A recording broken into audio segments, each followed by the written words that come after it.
Ladies and gentlemen, good day and welcome to Aadhar Housing Finance Limited Q4 and FY-2025 Analyst Conference Call hosted by JM Financial Institutional Securities Limited. As a reminder, all participant lines will be in the listen-only mode and there will be an opportunity for you to ask questions after the presentation concludes. Should you need assistance during the conference call, please signal an operator by pressing star then 0 on your touchtone phone. Please note that this conference is being recorded. I now hand the conference over to Mr. Ajit Kumar from JM Financial. Thank you and over to you, sir. Thanks, Ruduja. Good evening, everyone. On behalf of JM Financial, I welcome everyone to 4Q FY25 earnings conference call of Aadhar Housing Finance Limited. From the management team, we have with us today Mr. Devshankar Tripathi, Executive Vice Chairman, Mr. Rishi Anand, MD and CEO, Mr. Rajesh Vishwanathan, Chief Financial Officer, and Mr. Sanjay Mulchandani, Head Financial Planning. We will start with opening remarks and then we will open the floor for Q&A. I'll now hand over the call to MD and CEO, sir, for his opening remarks. Over to you, sir. Thank you so much, Ajit. A very good evening, ladies and gentlemen. On behalf of Aadhar Housing Finance, I extend a very warm welcome to all of you. This year has been a landmark in our journey, defined by strong performance. We are proud to announce that our AUM has reached an INR of 25,531 crores, representing a remarkable year-on-year growth of 21%. This outstanding milestone not only reflects our continued momentum, but also reaffirms our leadership position in the affordable housing finance sector. We have consistently delivered a strong performance in every quarter while maintaining our position in the affordable housing finance industry. This sector has seen substantial growth this year with strong support from government and rise in demand for affordable housing. We believe affordable housing will continue to be the cornerstone of India's housing finance industry. Moving on to Aadhar's performance for the quarter and for the financial year ended 2025, we clocked an AUM of INR 25,531 crores, crossing a key milestone of 25,000 crores, a significant growth of 21% YOY. We continue to maintain our position as India's leading low-income housing finance provider. Disbursement stood strong at INR 8192 crores, a growth of 16% YOY. Q4 disbursement at 2,556 crores has shown a growth of 18% YOY and a growth of 21% YOY in Q1 PAT at 245 crores. While maintaining this growth momentum, we continue to focus on maintaining our book quality. Our portfolio continues to be entirely focused on retail secured loans with nil exposures to corporates and developers. Our GNPAs declined by 3 bps to 1.05% on YOY basis, supported by a stable collection efficiency of 100% plus. Our average loan to value ratio is at 59%, majorly catering to the salaried segment constituting 56% of our portfolio with an average ticket size of 10 lakhs. Home loans makes up a substantial majority of the AUM, accounting for 74%, while non-home loans is the remaining 26%. Our deeper impact strategy has been instrumental in driving both meaningful outreach and operational efficiency. By focusing on high potential underserved regions, particularly smaller districts and talukas, we have been able to scale our presence effectively while maintaining a lean operational structure. This has translated in aligning our long-term objectives of sustainable growth and prudent resource allocation. As highlighted in the last quarter, the strategy has not only strengthened our foothold in these target segments, but also laid a strong foundation for our future expansion. On geographical front, our geographical footprint has shown substantial growth over the past year, now spanning to 21 states and covering 545 districts, supported by a robust network of more than 580 branches. In FY25, we added 57 new branches, which has significantly enhanced our capacity to serve a wider customer base, which has now reached 2.99 lakh live customers. Another milestone we have achieved this quarter is our entry to the Northeast with its first branch in Guwahati, marking a pivotal step in our mission to provide home ownership accessible to the underserved communities. Our expansion to Guwahati aligns with NHB's vision of financial inclusion and government's Housing for All mission. Our portfolio remains well diversified, with no single state accounting for more than 14% of our total AUM. This balanced exposure underscores our prudent risk management approach while supporting our strategic goal of sustainable and inclusive growth. On technology front, we have led from start by leveraging a TCS-enabled core system to fully digitize our processes. We have implemented advanced data science solutions to streamline operations end to end. Over the past 4 years, we have focused on expanding data insights across teams, starting with basic reporting and evolving towards advanced analytical support for better decision making.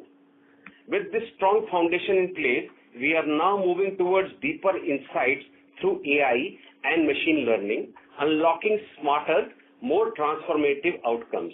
This shift will further enhance data quality, governance, and compliance.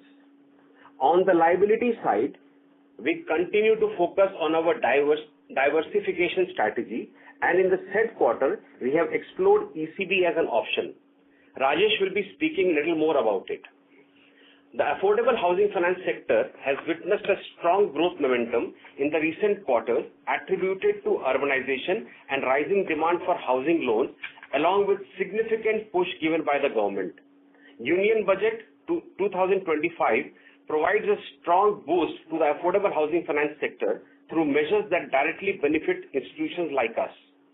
Key initiatives such as reduced personal income tax rates, enhanced funding for Pradhan Mantri Awas Yojana, revival of the interest rate subsidy scheme, credit guarantee program, and allocation to the Swami Fund are designed to increase home loan accessibility and affordability for low and middle income groups. To conclude, I would like to emphasize that Aadhar Housing Finance stands well positioned to continue its growth journey, backed by a strong operational foundation, expanding footprint, and robust technology infrastructure. With supportive government policies, rising demand for affordable housing, and our commitment to the financial inclusion, we are confident in sustaining our leadership in the sector. As we move forward, we remain focused on delivering value to our stakeholders while deepening our impact in underserved communities. I would now like to hand over to our CFO, Rajesh Vishwanathan, to take you through the financial performance of the quarter and the year.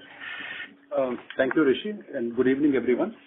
I would like to take you through the financial performance of Q4 FY25 and full year 2025. As we exited FY25, our AUM has grown by 21% on a YOY basis, and as Rishi said, we have crossed the mark of 25,000 crores, and we are the first low-income housing finance company to do so. Our overall borrowings as at 31st of March 2025 stood at 16,388 crores compared to 13,960 as at 31st March 24. The borrowings has grown by 17% on a YOY basis. The borrowing mix as at 31st March 25 is 53% from banks, NHB share is 23%, NCD share is 21%, and as Rishi said, we have done our first ECB issuance, and the ECB share is 3%. The ECB that we did was for USD 50 million. We did it in Q4 FY25, and this is a fully hedged transaction that we have carried out. This is carried out at a SOFR plus 156 whips, and the full all-in hedged cost comes in around 8.1%. Our incremental borrowings for FY25 stood at 5024 crores. We have around 43 borrowing relationship among National Housing Bank, banks, housing finance banks, mutual funds, and DFIs. We have drawn 1,100 crores from NHB in FY25, of which the affordable housing fund share is around 16%. The blended cost at which the 1,100 crores was borrowed was around 7.9%. The overall exit cost of funds at FY25 stood at 8.2%. In terms of fixed and floating nature, 79% of our borrowings is floating and 76% of our assets are floating. Undrawn sanctions as at 31st March 2025 is 891 crores. Liquidity as at the end of the year stood at 2,200 crores, which is about 10.7% of the loan book. Portfolio yield for the full year as we exited was about 13.9%. In terms of spread as we have exited at a spread of 5.7% is what we had also highlighted in our previous calls. Our cost to income ratio for FY25 stood at 36.4% as compared to 37.5% in FY24. As we had mentioned in our earlier calls, we were looking at reducing our cost to income in the full year on a 80 to 100 bips, and we have shown improvement of 104 bips. Further, as you would note, there is a movement in the overall OpEx in Q4 as compared to Q3. But as we had indicated in prior calls, what we have done is we have tried to spread the OpEx to a great extent among Q3 and Q4 to ensure that there is no lumping up in Q4. This was, as you would remember, had happened in last year Q4. Compared to that, in this year, the OpEx, which is basically the contest which we run from periods of November to March, is spread over 2 quarters. GNPA as at 31st of March is 1.05%, and this is one of the best performances in terms of GNPA in the last 3 to 4 years that the company has demonstrated. There is an improvement of 3 bips of GNPA on an AUM basis. The provision coverage ratio on stage 3 currently stands at 34.5%. Capital adequacy ratio for FY25 is 44.1%, and Tier 1 and Tier 2 is 0.5%. For FY25, the overall full year PAT came in at 912 crores compared to 750 crores in FY24. Overall growth is 22%. PAT for Q4 FY25 stood at 245 crores versus 202 crores in Q4 FY24, which is a growth of 21% on a YOY basis. We are focusing on maintaining a healthy book and delivering consistent performance on a quarterly basis. With that, we can open up for questions. Thank you very much. We would now like to open the question and answer session. Anyone who wishes to ask a question may press star and 1 on the touchtone telephone. If you wish to remove yourself from the question queue, you may press star and 2. Participants are requested to use handsets while asking a question. Ladies and gentlemen, we will wait for a moment while the question queue assembles.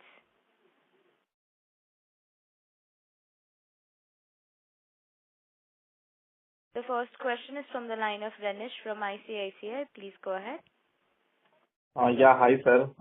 Congrats on a good set of numbers. So just 2 things. One on this asset yield. So typically in a falling rate cycle, there are 2, 3 moving parts. One of course is the BT out rate, then the PLR change, and also the competitive pressure because generally, the prime housing loans will get repriced lower and lower in line with the repo rate cut. So if we look at our yields in Q4 exit, how do you see yields are settling, let's say, over next 2 to 3 quarters, considering all these 2, 3 moving parts?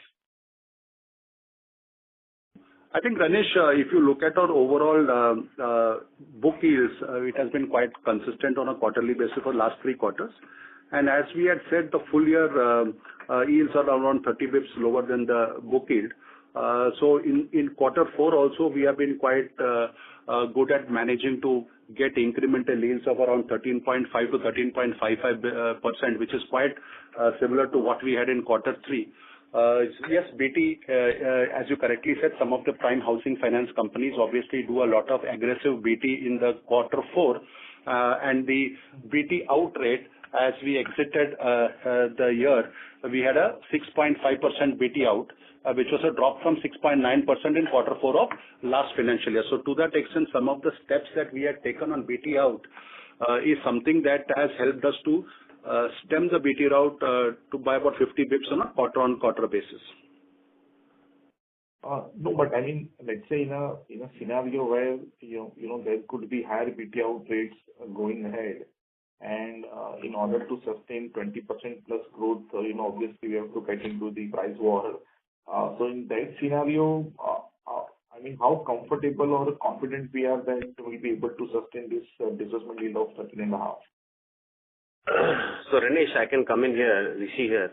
So Ranesh, as Rajesh said, we have taken multiple steps already with a central retention team in place, multiple other measures with respect to data analytics pulling into the retention team. So all those measures have been taken, and we can see initial results at 6.9 to closer to 7% falling to about 6.5. Vision is to take it to an annualized number of 6%. What we have also interestingly done is, and you're right in the way you're looking at it. What we have done is to protect ourselves. We have now divided the country into something, and that's effective this financial year, but I don't mind speaking about it right now, into urban and emerging locations. So, the top, I would say 15 cities, which will contribute about 100 branches of ours is now urban, which contributes to my top line. And then in emerging, we have 3 categories of branches, which is typically about 400 odd branches. So emerging A, B, and C. And the strategies for urban and emerging ABCs for all 4 kinds of different locations is completely different. When I say strategy, I mean the ticket size, I mean the yield, I mean, the BT out strategy, the branch strategies, all the strategies for every branch category is different. Illustratively, let's say emerging C location, which will be typically a tier 4, tier 5 location. I have a maximum ticket size cap. I have a BT out cap. I have incremental yields which will be much higher than what an urban or an emerging A will be giving to me. So as we move ahead, I think this strategy of ours, which is going to play a big role in defining how Aadhar is going to maintain its current levels of spreads or even BT out for that matter. Got it. Rishi sir, just a request. I mean, would you be able to share the yield difference, let's say, between urban and emerging A, B, C? I mean, there will be 40-50 basis point of rate difference with each location, or how is it? While I will, this is, as I told you, effective 1st April, but I will indicatively give you the differential in yields overall. You can just bear with me for a second. Sure, sir. Ranesh, we'll come back to you. We'll just pull it and we'll come back during the call, and we can take up the next questions if you don't mind. Yeah, we will give you in this call only. Just give us a moment. We can move to the next question and come back to you. Thanks, Ranesh. So the second question again is on the asset quality. So obviously this quarter we have seen a very sharp recovery. But when we look at the stage 2 assets, that has been steadily increasing with it stacking at 4% as on March 25 versus 3.8 December quarter and 3.6 last quarter last year. So is there any specific reason, or I mean, this is just a quarterly moment here and there? I think honestly, Ranesh, we should not read too much into the stage 2. Honestly, as a company, we have been a company which shows lower NPA and higher stage 2 always. There's also one more thing which I would want to say, because included in stage 2 is some of our assets which were one-time restructuring we had done at the time of COVID. So on a this basis, what you call it, conservative basis, we provide provision of 10% and we also show them at stage 2, though they are stage 1 assets. So the impact of that is anywhere between 0.6 and 0.7%. So of the total stage 2 that you are seeing of 4%, about 0.6 to 0.7% will pertain to assets which are actually stage 1, but we show it under stage 2 because we carry a stage 2 provision as per RBI mandate of 10%. It's about 4 years since restructuring has happened on account of OTR. So probably somewhere in FY26 we may take a view or a call of moving this back into stage 1. Got it. But all these accounts are regularly paying accounts, basically. Yeah, this 0.6% to 0.7% which I mentioned are actually stage 1 in terms of actual DPD, but I classify it under stage 2 for the purpose of reporting. Got it. Okay, Ranesh, if I can now, I have that data on your yields that you had required. If I can indicatively tell you, your urban locations yield will be in the range of 12%.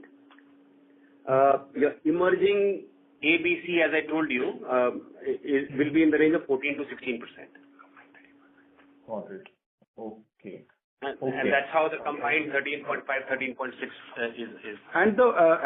As Rishi said, the reason of us going on the emerging A, B, and C is primarily to ensure that our next year yields also fall into the same range as we exited in the current financial year. So we would like to maintain yields at similar levels as we end up, maybe a minus 5 to 6 bits is fine, but otherwise we would like to maintain at similar levels. Got it. Got it. No, this is actually very, very helpful, and this is what, sort of we wanted to get a sense of yields. Thank you very much, sir, and best of luck, sir. Thank you, Ranish. Thank you. The next question is from the line of Yash from Citigroup. Please go ahead. Hi, sir. Thanks for taking the question. Sir, on the borrowing side of the almost 79-80% of the floating rate borrowings, can we get the split on what's the benchmark they are linked to, and what could be the quantum of improvement which we can see in sort of 1Q of FY26? So if you look at it on the total bank borrowings or even on the total borrowings, if you see, about 18% of them will be linked to short-term rates like repo or T-bill. So out of, for example, let's take the bank borrowing. Out of the total bank borrowing, approximately 18% is linked to either repos or T-bills, where obviously the pass-on will be almost immediate. We are, for example, out of the total borrowings, 1 year MCLR is 20%. And 6 month MCLR would be 30%, and 3 month will be a further 30%. So in that sense, it is widely distributed, and only about 18% is where we get immediate benefit. The bigger benefit will obviously start coming in when the MCLR starts moving. And what we have seen is that 2 rate cuts have happened, and we have not seen much movement in the MCLR. So honestly, I do not see MCLR moving the needle so much at the end of 1Q. Maybe it is in Q2 that we will see some movement in MCLR, which will happen as a pass back to us. Maybe MCLR headline of the banks may change, but by the time it gets passed on to us, depending on whether we come into a 3, 6, or 12-month MCLR resets, probably we will see it happening somewhere in Q2. As far as the interest rate drops are concerned, I think a lot of public experts have spoken on that. And as and when the drop happens, approximately 18% benefit comes immediately to us. In terms of fixed and floating, as I said, approximately 74-75% of my assets are also floating. And we calculate RPLR on a continual basis. And as and when the RPLR needs to get passed on, we will, as per the mandate of the ALCO and the board, we will pass it on to the customers. So we don't see much of a benefit on any movement in interest rate, because our borrowing floating and our asset floating are more or less on a matched basis. Okay. So basically from 2Q onwards, you would see some meaningful drop in borrowings, but it might get offset with yields. And yes, to be very honest, you may have a lag effect before we get a benefit and we may pass it on. But beyond that, I don't think neither we are building anything internally also on that. Got it. And so second on the asset quality, more from the MFI exposure, I believe in the last call also we have indicated around 9-10,000 customers with MFI overlap, and now with the Tamil Nadu thing coming in. So any risk to the customers there? I believe we have around 56 or 57 branches in there. So anything incremental from the states we could see, given the MFI exposure? Yes, you're right. Our numbers were about 9,000 odd customers, 9,096 customers who had MFI exposure. That number has dropped to about 7,077 customers now. So loans have been foreclosed. As regards Tamil Nadu, I think it is too early to read, what is going to happen. Yes, we have branches. As we speak today, things are perfectly okay. Our recovery efforts, wherever applicable, are completely online. The complete support from the government machinery, like the DMs or the police, wherever assistance required, has been coming in even as close as today morning. So we don't see any issue happening as we move ahead. Got it. That's it, sir, from my side. Thank you so much. Thank you, Yash. Thank you. The next question is from the line of Sonal from Asian Market Securities. Please go ahead. Yeah, thanks for the opportunity, sir, and congrats on the quarter. Just I had one question on the yields. So when we look at it as percentage of average assets, it has come down to 12.8%. So there is some drop, but the reported numbers, they stand pretty much similar, at 13.9%. So what kind of explains this difference? I think, to be very honest, I would want to see the number that you're quoting, 12.8. I wouldn't be able to. So if you can, we can take that offline and you can probably share it with us, and we'll be more than happy to help you on that. Sure. Thank you. Thank you. The next question is from the line of Abhishek Kumar Jain from Alpha Accurate. Please go ahead. Thanks for the opportunity and congrats for strong set of numbers. Sir, in disbursement and AUM side, what is your growth target for FY26? So, Abhishek, in terms of growth targets or guidance, we will maintain our AUM guidance of 20-21%, disbursement guide growth of about 18 to 19%, and a PAT of about 20-21%. And on the NPA front, we believe that we should be around 101.10 to 1.15%. That's right. And from where you are targeting this much of growth, basically on the emerging market or in your existing?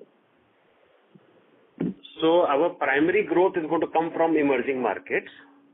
As I explained in the previous during the previous caller, emerging is going to contribute higher composition of our growth. And what is the current urban versus rural mix of your loan? 55 urban. So current split of the current book, one is we don't do rural. Yes, Abhishek, just to clarify, we do only urban. Urban and emerging split, I can tell you, is about 55% current is from the urban locations and the balance is from the emerging locations. And we would look at maintaining, 55% should eventually, in a couple of years, should go to about from emerging and 45% from urban. So it will reverse, as we move ahead. And how is the demand situation, urban versus rural at this point of time in affordable housing? So demand, whether it is urban or whether it is emerging, not rural again, is emerging, is more or less similar. It is, it is all about how do we reach there, where is competition playing a larger role. For example, in urban locations, competitors will play a larger role, and the moment you move to emerging ABC kind of locations that I just explained, the competitive intensity goes down. Hence, the probability of higher conversion ratios applies in emerging locations. Okay, sir. Thank you. That's all from my side. Most welcome. Thank you. The next question is from the line of Siraj Khan from Ascendant Capital. Please go ahead. Hello, am I audible? Yes, Siraj, you are. Please go ahead. Yeah, thanks for the opportunity and a good set of numbers. So, sir, first question is with regards to the credit cost. Credit cost for Q4 was elevated. I mean, compared to YOY, last year Q4 we had the recovery, negative number. This year we have a positive number. So, wanted to know, were there any write-offs, elevated write-offs, technical write-offs of that sort? No, this is not the account of write-off. As was asked by one of the analysts, this is primarily because of the movement of one stage 2. Because stage 2, if you look at it on a year-on-year basis, would have moved by about 30-40 bips. And second is basically your standard asset provision would have increased because the AUM increases significantly in Q4. Last year the stage 2 improvement was fairly significant in Q4 versus Q3. That is why there was a reversal of provision in Q4. This year, that much benefit didn't flow through in terms of stage 2 improvement, and that is why we are seeing a small credit cost of about 5-6 crores going into the P&L. Okay, so in Q4 we did not have any write-offs specifically. There will be standard write-offs, which, for example, if we sell an asset, for example, if there's a haircut of 10% on an asset sale, that 10% write-offs will happen. We have not taken any additional provisional write-off or prudential write-off, which we take. Normally, we take prudential write-off once a year. We have not done anything of that sort in Q4. Okay. So I just wanted that number. So what was the Q4 write-off and the FY-25 write-off? This would be approximately 8 to 9 crores in Q4. 8 to 9. And full year? Full year would 32 crores would be in the full year. 32 crores. Okay. That's for the asset quality. One more question, another that I had was on the sourcing specifically in the southern region. So many of the peers that I have seen that is there in the southern market, they have seen the Tamil Nadu market has seen a little bit of a slowdown. Karnataka is also facing some issues. Even Madhya Pradesh, there were some NBFCs showing that there is some tremors of very low level this thing. There is some asset quality issues. Are we seeing anything in these markets, Madhya Pradesh or maybe southern area, anywhere in any across of our states, we see some asset quality issues, maybe early signs in 30 DPDs, 60 DPDs, anything of that sort? So since you mentioned, Siraj, certain states, Tamil Nadu, we are not seeing any issue as I see the numbers. Karnataka, no issue. Andhra Pradesh on a growth trajectory. Tamil Nadu on a growth trajectory. The states, and if you recall in the last quarter also, I mentioned the states which historically have been a poor credit behavior, continue to be poor credit behavior, which is typically east of the country. You have Kerala. They continue to be that. Madhya Pradesh, again, growth trajectory, complete growth trajectory, no early indications from any of the states that you mentioned.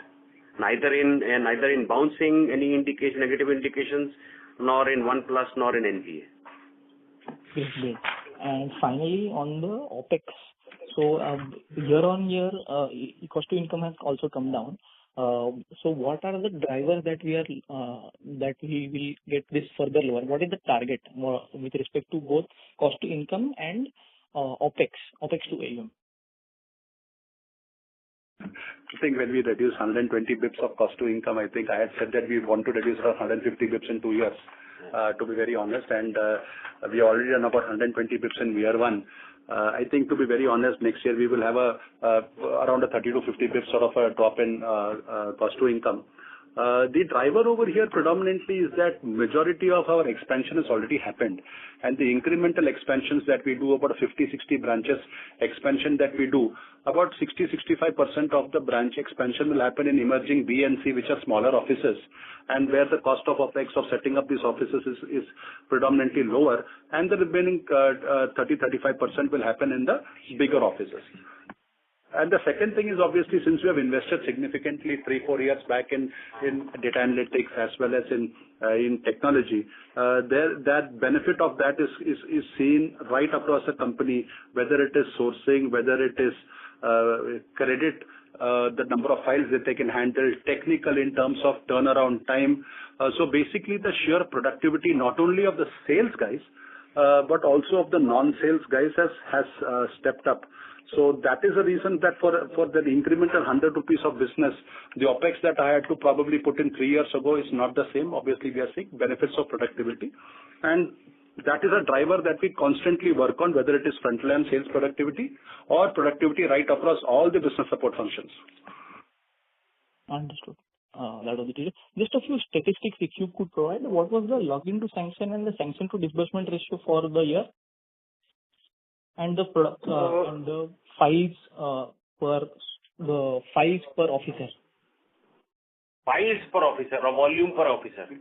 Yes. Okay, that's the third number I will try and pick up. But login to sanction for the year was, one second, just give me a moment. Yes. Okay, so login to sanction was 60% and sanction to disbursement was 62%.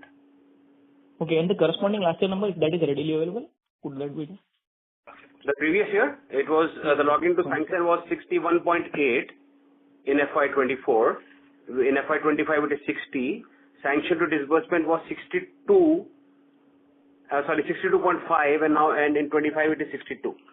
So more or less similar in terms of numbers. Yeah. And the volume per employee, the officer file number, if possible. For the sales, right? For the sales, Yes. it is 1.1 file per sales officer. Sales officer. Okay. Yes.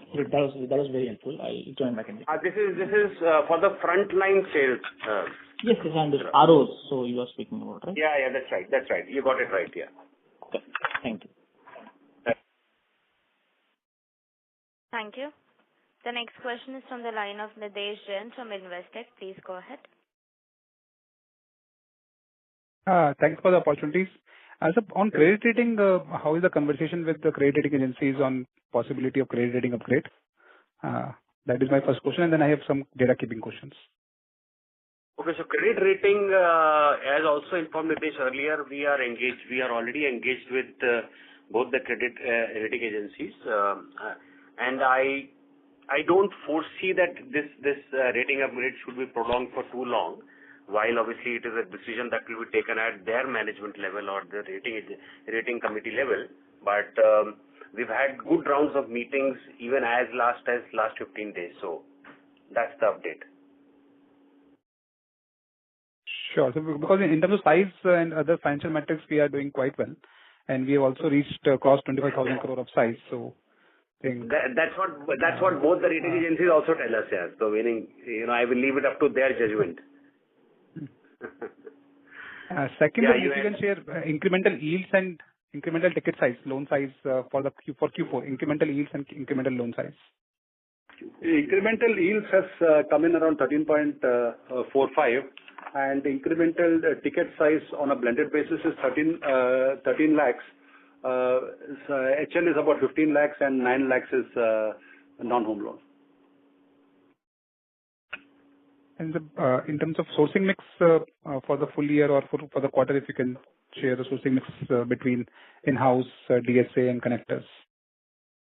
The split I will pull out, but broadly, if I can tell you, in-house, which used to be 59% last year, has dropped to 54%, which was 54% last year, has grown to 59%.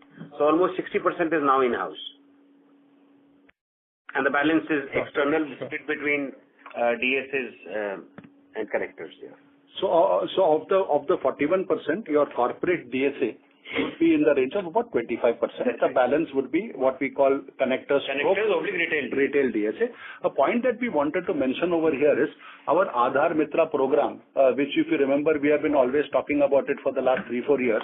We have seen good traction in our Aadhar Mitra offtake, and the disbursement contribution by Aadhar Mitra now is still almost touching 30% for FY25. To put it into perspective, in FY22 it was about 22%, and FY24 it was again about 22%. So there has been a significant movement both in the number of Aadhar Mitras that we have and the contribution that Aadhar Mitras are making to the overall disbursement mix. As you would know, Aadhar Mitra is only a referral model where the case is actually closed by my internal sales team, and hence these are all counted as internal businesses. Okay, so 60%, 59% internal includes Aadhar Mitra. Yeah, Aadhar Mitra is a referral program of providing leads to my internal channel. It is just a lead provider. Sure. And the last question is that if you look at 1.15 per sales officer, what are the steps we are taking to improve this? Because this productivity, I think, for the industry level, also the productivity is broadly here only. So, but when let's say we want to build a 50,000 crore book, etc., this could become a bit of a constraint for reaching that particular scale, because then we will require thousands of employees. So how are we thinking about improving this productivity? See, the direct correlation of this 1.1 file per sales officer is linked to the attrition rate of the company.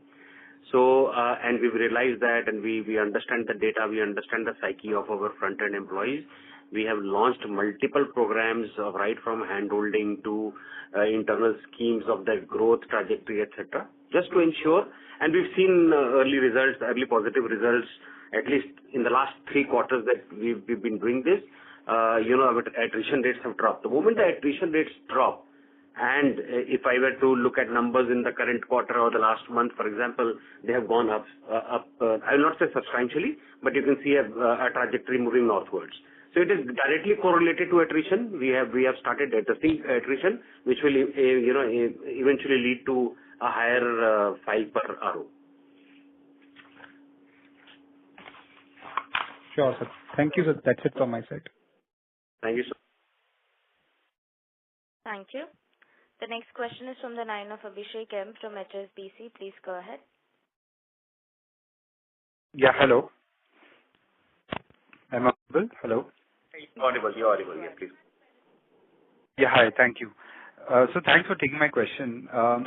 Can you give a sense of the balance transfer that you are seeing? So how much is getting BT'd out right now, and has that increased or remained the same over the last, say, 1 year? So, Abhishek, our balance transfer out annualized for March is 6.49%, which has dropped from a previous year. Previous year it was 6.93%. So from a 6.93 it has dropped to 6.49%. So this is on the number of files. So if you are holding 100 files, 6.9 are getting BT'd out, or 6.4, or is it from value? This is AUM value. AUM basis, right.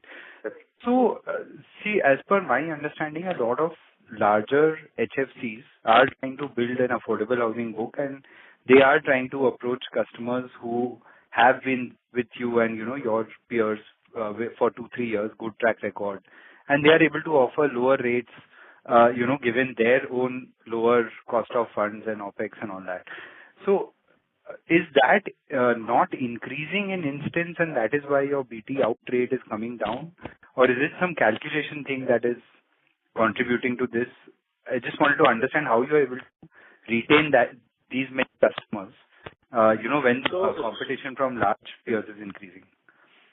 Yeah. So there are multiple things, Abhishek, that plays around when BT out is spoken about. One is internally we have taken multiple measures, right, from having a centralized retention team to data analytics contributing towards highlighting the consumer as red, yellow, red, green, and amber, etc. So there are multiple things from a data analytics perspective that has gone to the retention team. It's a centralized retention team operating out of Mumbai.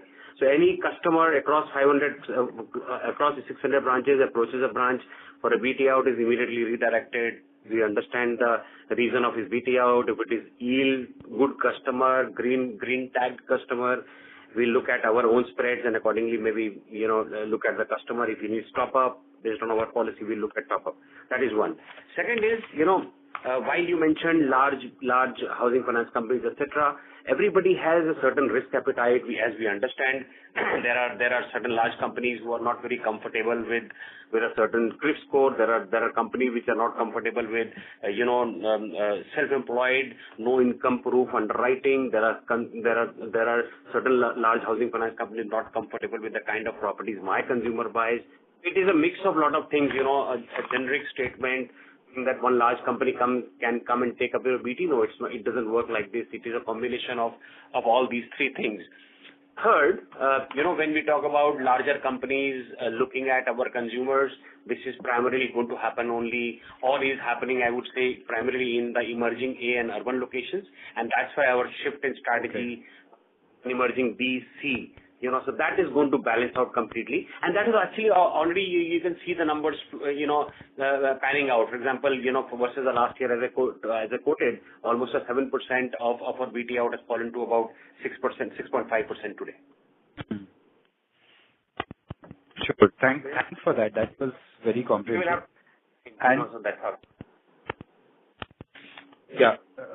So another quick question on your sourcing mix. So you explained that almost 59-60% internal and the rest is, through your channel partners. Even in an internal, you have, these Aadhar Mitras. Can you sort of pinpoint which is the fastest growing channel? Is it Aadhar Mitras? And that's because you've added a lot of Aadhar Mitras, and that is helping the growth to 54 going to 59 entirely driven by that. Or you rely more on your internal teams as well? Yeah, so my fastest growing two channels, Abhishek, are Aadhar Mitra and my direct sourcing. Both of them combined are the fastest growing channels for me today. Understood. Okay. Sure, sir. Sure. Thank you so much for those two answers. Thank you. And all the best. Thank you. The next question. Thank you. Thank you, Abhishek.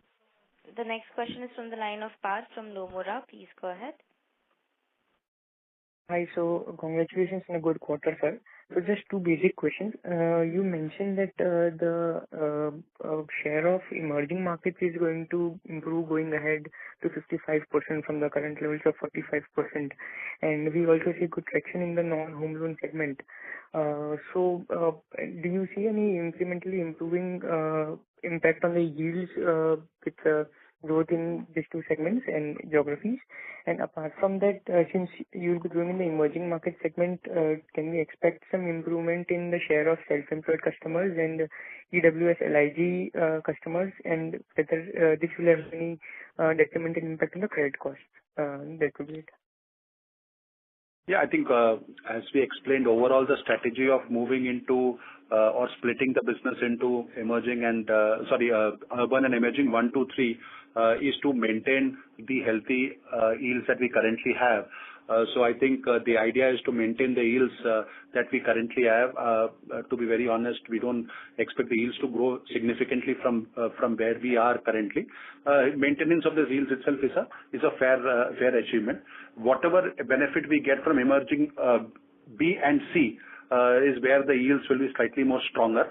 If the business of that starts growing significantly in year 1 and year 2, that is where you may see some traction. But for that, we also have urban locations where competition will be high. So it's a sort of a set-off that we have. That's why I'm saying holding yields is a fair assumption.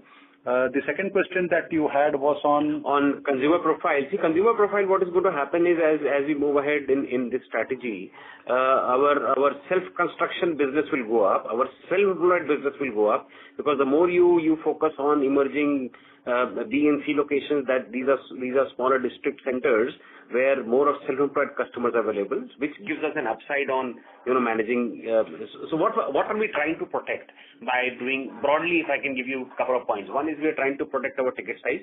Emerging locations, urban locations where the ticket size moves northward, cost of construction is high, cost of labor is high, so on and so forth. And the emerging locations, the cost of construction is comparatively lower, so I will be able to manage my ticket size. And as Rajesh explained, urban locations, you will have a slight contraction on yields, on spreads, whereas in emerging locations, that's where you will be able to manage. So a complete balance on ticket size and complete balance on spreads is what urban and emerging is going to give me. Sure, sir. That is helpful, sir. Just another question was on the fact that since you will be going in the emerging segments, will you see a rise in the EWS and LIG income group, and will it have any impact on the credit cost side? Okay, first let me clarify to everybody on the call, including you, that we are already in these locations. We are not going to these locations. What I have done is I have split my 600 branches where I am available today into two categories. So I am not that I am going to venture out into new locations.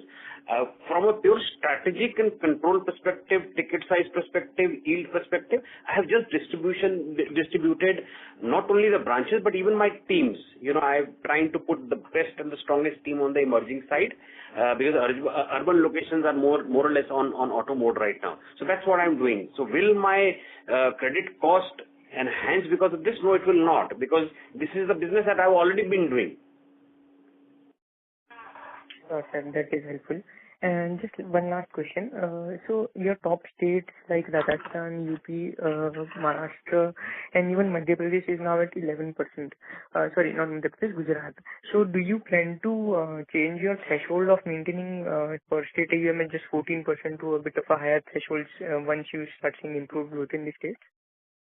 No, we will. We have, as management, we have strategically decided that whether it is distribution, whether it is incremental disbursement, or whether it is AUM, we will not breach the 14% mark. Oh, okay. Maybe 50 bits here and there, 14.5, but that's the range we will be around. Thank you. This was very helpful. Congratulations again. Thank you. Yeah. Okay. Thanks. Thank you. Ladies and gentlemen, this will be the last question for today, which is from the line of Shreya Shivani from CLSA. Please go ahead. Yeah, thank you for the opportunity. Apologies, I joined in late, so I'm not sure if this has been discussed already. I wanted to understand how much liquidity are you holding on balance sheet right now in terms of 3 months, 6 months? What is it right now? What was it in FY-2024? Where would we want to keep it? And if any benefit can come through or from reducing this on our spreads or on our margins, etc. So some commentary on that, please. Thank you.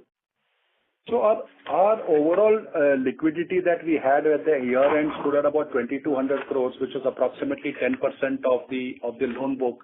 And if you look at it at March end last year, it would have been on a similar line. So typically what happens is in intervening quarters, this typically is in the range of about 8 to 9%. And at the end of the year, it becomes 10% because there are significant drawdowns which happen at the end of the quarter, which gets utilized in the start of the next quarter. Typically, what we would like to keep it is we would like to keep this in the levels of about 8%, to be very honest, we would like to measure that more as a percentage of borrowing mix. So we would like to keep somewhere about 8 to 9% of the borrowing mix. Obviously, this gets decided by the ALCO in terms of the liquidity in the market. If the liquidity becomes tight, we would like to keep it at a higher percentage. Otherwise, 8 to 9% is balance sheet liquidity. On top of that, we will always have undrawn lines. For example, on balance sheet liquidity was 2,200 crores. We also had undrawn lines of about 900 crores. Got it. So broadly then you are pretty much in range and this will not really dramatically shift from where we are right now, right? Yeah, this may give you a release of about 1-2% to be very honest, but not significant. Got it. This is very useful. Thank you so much and all the best. Thank you. Ladies and gentlemen, as this was the last question for today, I would now like to hand the conference over to the management for closing comments. Thanks a lot. I thank all the participants for joining in, and I would like to apologize also for uploading the presentation a bit late. We had some problems at the site for upload, we will ensure that next time at least we give you a slightly more bigger lead time for reading the presentation. I hope all the questions have got answered. If there are any unanswered questions, you can always reach out to the investor relations mail ID, and we'll be happy to answer questions. Thanks a lot, and have a good day. Thank you so much. Thank you. On behalf of JM Financial Institutional Securities Limited, that concludes this conference. Thank you for joining us, and you may now disconnect your